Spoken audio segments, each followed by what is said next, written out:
start up like this, or like this, and hit the start button to flip back and forth. You can make the important things big, keep the small stuff small, and arrange it all around you. You can be all work, all play, or even both at the same time. You can do it all simpler and easier on your Windows tablet, PC, or Surface. That's the new Windows. One experience for everything in your life.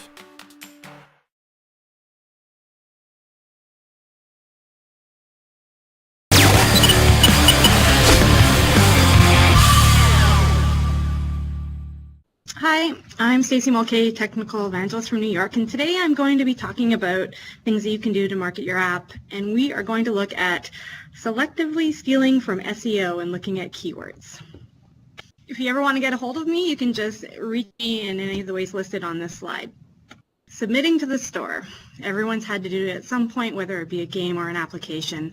And the process across the board, no matter where you're submitting, is pretty similar. You have your options to upload screenshots, a description, you get that chance to put in certain keywords. And so submitting to the store is one of those processes. You have to really think about the language that you're going to use for your description and keywords, for example, so that you can find the right type of users. So when we look at SEO and what it offers in terms of a little bit of inspiration, some people get a little bit freaked out. SEO is one of those things where people really don't know how it works. And some people think that it might be magic, and some people think that it might be a science.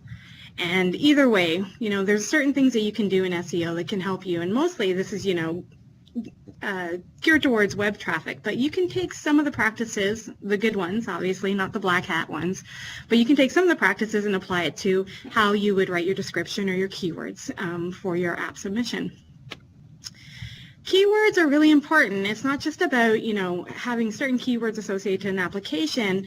The right keywords means that you will find the right user. So you really have to pay attention to what kind of keywords, you're trying to put against your application or game, and make sure that they actually make sense for the type of user you really want to be engaging. One of the practices of looking for keywords and determining what they are, the bad practices is keyword stuffing. And this is something that you see right across the web, and it's an old kind of SEO practice where people would find a certain keyword if they're looking for it. So if you're dealing with something like food, maybe it's a recipe, or maybe it's light or low fat or low carb or whatever it may be. And they would basically try to stuff it anywhere they possibly could in the content. And so the content no longer became natural, no longer became compelling. It just sounded like a bunch of keywords stringed together. And so keyword stuffing has been one of those things where, in the last 5, 6, 7, even longer years, it's a negative practice, and you really want to avoid it. You're looking at keywords to help kind of indicate, where your content can be shaped. You're not looking to necessarily, insert a keyword every 5 words or whatnot. Like, you want to avoid the keyword stuffing. People will read your content, and the minute they see that, they'll be completely turned off because it's one of those things that doesn't come across natural, and you automatically know that. So one of the big things in SEO in the last couple of years has been about the content, like create great content. And, once again, that's not a science. That's more on the magic side. What do you know is compelling content? And the same thing has to be for your application or game. It needs to be compelling. And so, if you can create a compelling game or, compelling content in your app, then you're going to also automatically drive people towards that.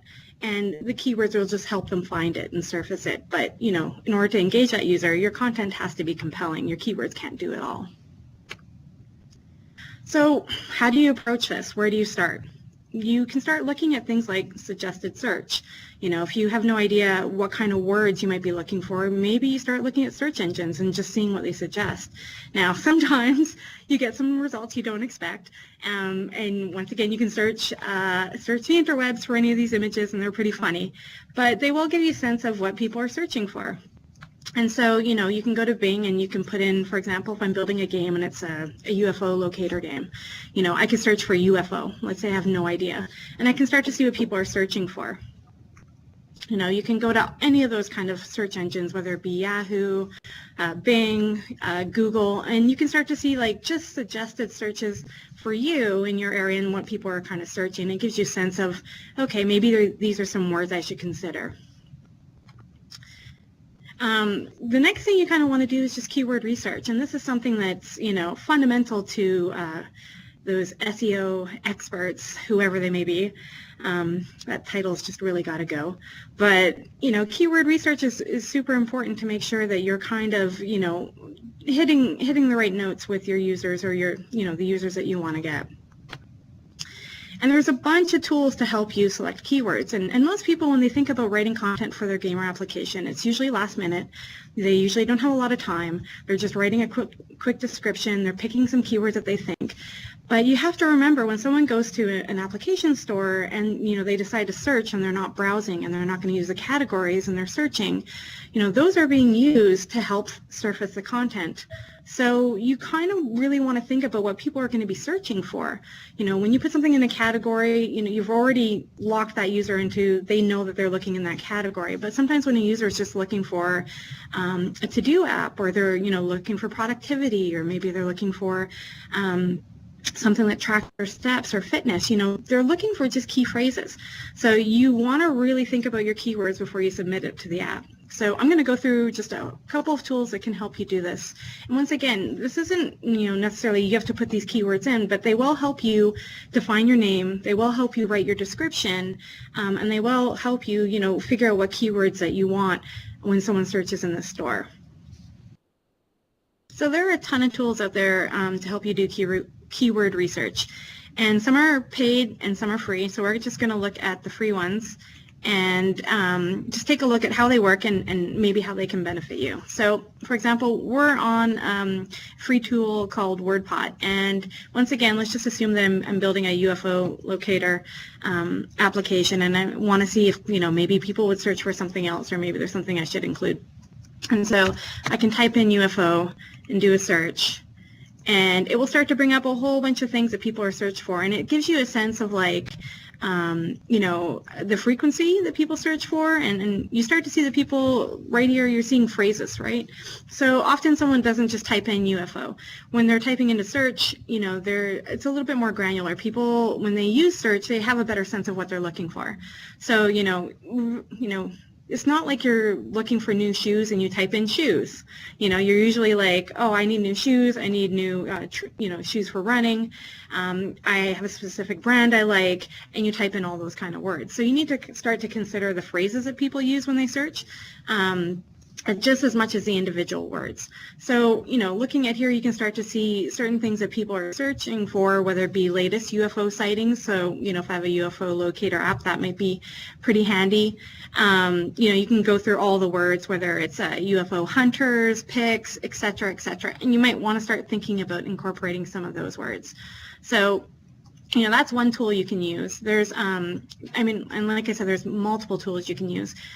Google AdWords is another one that you can use, and basically what you can do is, it's called Keyword Planner, and it's meant for, you know, AdWords and ad campaigns, and so you can still use this tool for free and take a look at how to, you know, search for anything in here. So you can start a new search, and once again, you can just go in UFO, you can put in your landing page or product category and that stuff that you want to. You can also target, you know, specific areas. So I'm going to look at the United States, but let's say you're doing a release only, you know, in a specific country, then you can start to look there, because, you know, one of those things, internationalization, is really going to affect keywords as well. So, you know, once again, I'm just doing a basic search, you know, and it'll bring up a whole list of, you know, group ideas that you could be looking for. So you can start to just gather some words here, you know, there's keyword ideas, and it just, once again, gives you a better sense. Now, UFO is pretty basic. There's not going to be a lot of variety or options around there. But, you know, depending on what you're building, if you have something like zombies, you know, in the title of your game, or even if you're looking at plants and zombies, for example, you would have tons and tons of options of keywords around those kind of things. So, you know, once again, another tool that's at your disposal that you can use. Google Trends is another really good, interesting one. They'll show you kind of the trends, and so once again I'll look up UFO. You can see from my current searches Bitcoin is just a huge one, but I'm going to look up UFO because I'm going to be boring.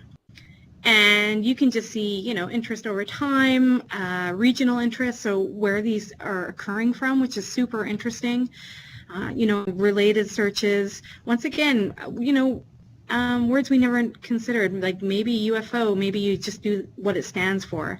There's, you know, extraterrestrial, there's all sorts of things. So there's words popping up that maybe weren't on your radar before that people might search for. Another tool that you can use is this one, and you just gotta type in to make sure I'm not a machine, and who knows that I'm not a machine, but hit UFO. You know, and this is a free search term suggestion tool, so it'll just take a second to calculate that stuff. And once again, you're going to get the same kind of info back. And you get the search terms, you know, once again, frequency, where they're coming from, all that kind of stuff. So it can kind of help you guide like what you should be putting in your description, or maybe what you should be listing as your keywords, so that you are targeting, you know, who the correct user that you want to get. There's also, of course, you can use any kind of webmaster tools. So there's Bing Webmaster Tools. If you sign up with Bing Webmaster Tools, you actually get, I think, a $50 credit with the Yahoo ad network, which means that you get access to all those tools. Plus, you know, if you want to buy AdWords, you get a $50 credit. And then, of course, there's the Google AdWords as well, and all of those things that you can start to look for. So when it comes to, you know, writing your description or putting in your keywords, you don't save it to the last minute. Really give it some thought and put a little bit of effort in. And once you get this list of keywords, they might be more than you expected, and that's okay. You can start to whittle them down. And then you can start to look at your competitors a little bit and see what kind of things that they might be including or that they might be using, and determining if, you know, that makes sense. And so if they're using a couple of the words but maybe not whole phrases, and you think someone's going to search for the phrase, you can, you know, try to utilize that phrase somehow, whether it be in your description or maybe you can figure out a way to get into your keywords.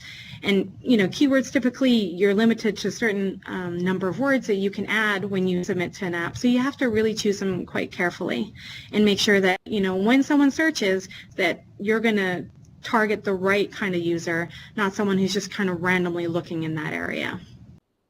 So even though SEO kind of sucks and it's not, you know, something that we all understand or want to even understand. I know I don't want to understand it. I prefer if someone else does. There are a couple of practices that you can take from it that can directly benefit, you know, who you're targeting and what type of user you're trying to get to download your app. Another thing just to consider is that if you release something, you can always go through and tweak your description. You can always go through and tweak those kind of submissions and see if that gives you any kind of traction and downloads. Sometimes that will change your downloads quite a bit just by, you know, sometimes changing your category or even your keywords and certainly your description. So that's all I got for you guys today. Thanks a lot for joining me, and until the next time.